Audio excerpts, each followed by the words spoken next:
Amount fix کر دیتے ہیں تو یہ سود کی معنی کرتے ہیں. تو تجارت میں اسلامک پوائنٹ آف ویو سے تجارت میں اس چیز کو منع کیا گیا. کوئی ایسا بزنس آپ نہیں کر سکتے ہیں جس میں ربا ہو, جس میں سود ہو. ٹھیک ہے. پھر ہے غرر. غرر کون بتائے گا؟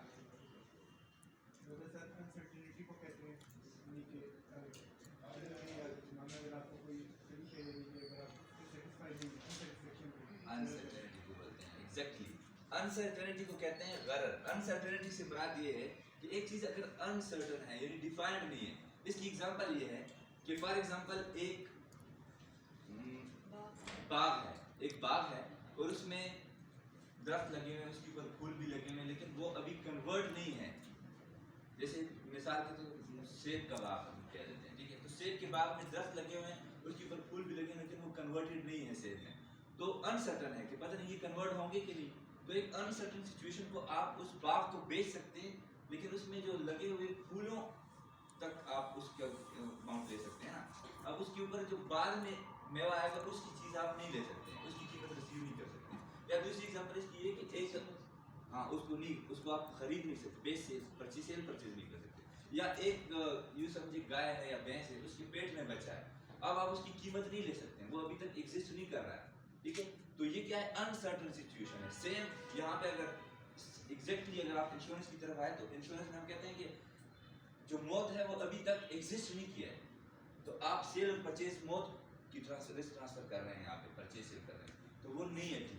ٹھیک ہے. تو اس میں جتنی بھی اسکول آف تھاٹس ہیں وہ یہ کہہ رہے ہیں کہ یہ جو موت ہے یہ ابھی تک ایگزسٹ نہیں کر رہا ہے, تو اس کو پہلے سے آپ سیل پرچیز ایگریمنٹ اس موت کے اوپر نہیں کر سکتے. انشورنس کے اوپر سب سے بڑی اوبلیگیشن یہ ہے. ٹھیک ہے.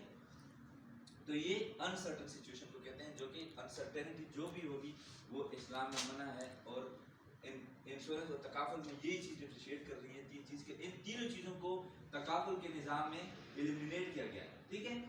تیسری چیز ہے گیم, اس کو کہتے ہیں گیمبلنگ, قمار, انگریزی میں گیمبلنگ, جوا جسے کہتے ہیں. ٹھیک ہے. گیمبلنگ کیا چیز ہے؟ گیمبلنگ سمپلی یہ ہے کہ جب آپ دو پارٹیز ہوں, دو بندے ہوں یا دو پارٹیز ہوں, ان میں سے ایک ون کرے گا ایک لوز کرے گا, یعنی کہ ہمیشہ ایک بندے کو نقصان ہوگا ایک بندے کو فائدہ ہوگا. تو اسے کہتے ہیں یہ گیمبلنگ ہے. جیسے آپ نے ٹاس کیا, ایک جیتے گا ایک ہارے گا, یہ تو نہیں ہو سکتا کہ دونوں ون ون سچویشن ہو. تو جس چیز میں ون ون سچویشن نہ ہو, جس چیز میں ایک پارٹی ون کرے گی ایک گیم کرے گی, وہ جوا ہے.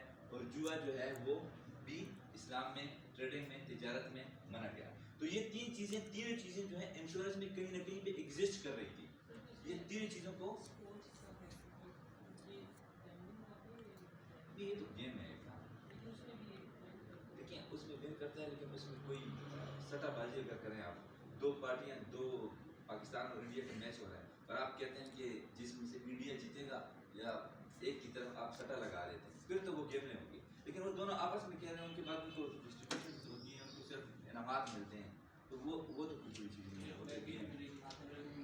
ہاں ہارنے والے, ہاں جب آپ میچ فکسنگ کرتے ہیں یا آپ اس کے اوپر سٹا لگاتے ہیں کہ میرے پاکستان ٹیم ہے اور اگر یہ جیت جاتی ہے تو آپ مجھے اتنے پیسے دیں گے, اگر یہ ہار گئی تو میں آپ کو اتنے پیسے دوں گا. یہ اب جیت اور ہار کے درمیان میں ہو گیا, جس میں کنڈیشن آ گئی, تو اس میں آپ گیم رہیں گے اس کو کہہ سکتے ہیں. ٹھیک ہے.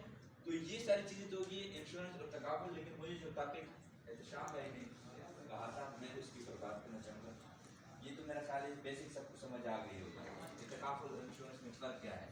میں آپ کو صرف اتنا سجیسٹ کروں گا کہ سب سے پہلے آپ نے اپنے مائنڈ سیٹ میں یہ چیز بٹھانی ہے, خود کے لیے لٹریچر پڑھنا ہے, کتابیں پڑھنی ہے, کہ اگر آپ کو یقین ہو کہ تکافل اور انشورنس میں فرق ہے تو آپ کلائنٹ کو سیٹسفائی کر سکتے ہیں. لیکن اگر آپ خود اندر سے سیٹسفائی نہیں ہے, آپ ڈاؤٹ ہیں کہ یہ چیز تو ایک ہی, تو پھر آپ کلائنٹ کو نہیں سیٹسفائی کر سکتے, کیونکہ آپ کی آواز جو دل کی آواز ہوتی ہے وہ آپ کی اپنی کانفیڈنس سے ہوتی ہے. اگر آپ 50% کنوینسڈ ہیں تو آپ کلائنٹ کو 50% کنوینس کریں گے.